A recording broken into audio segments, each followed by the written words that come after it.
The panel of Makima is listening is arguably one of the most famous panels to come from Chainsaw Man, but I want to explain why it's so good, especially for the narrative. One of the most fundamental things to understand when it comes to Makima is how she represents motherhood in a very corrupted way. She's oftentimes has a lot of imagery and allegories of being almost like an evil Mother Mary. And one of the most important details between Mother Mary and Makima is the importance of animals. If you look at art depicting Mother Mary, you'll notice there tends to be a lot of animals, which makes sense given the fact that she rode a donkey to Bethlehem and she also was surrounded by animals during the nativity scene. She's actually so linked with animals, that's the reason why a lot of people think the M with tabby cats on their forehead actually represents Mother Mary. This is extremely important when we connect Mother Mary to Makima, given the fact that she's always listening has to do with animals. When it's revealed that Makima is actually the control devil, it actually makes a lot of sense explaining the behavior of certain characters around her. They would do anything that she just says or demands, almost in like a religious way. Like what she said was law. But this also allowed her to borrow the hearing and sight of smaller life forms like rats or birds. Which is actually a great detail in part 2 that's carried on, because it's kind of revealed that all 4 horsemen are essentially blind. They can't really see.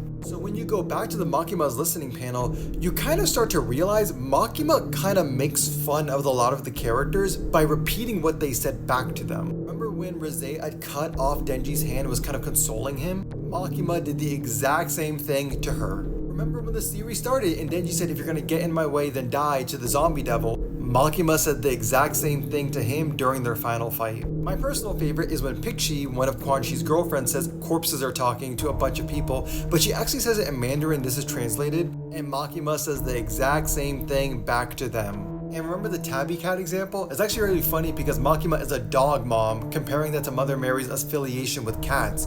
I think those kind of small details really just go to show kind of Makima as this symbol of Mother Mary. I know the panel has been memed a ton with Makima's listening, but honestly, I think it's one of the best panels we've gotten from the series. And yeah, I hope you guys liked this video. If you want more Makima analysis, check out any of my videos basically.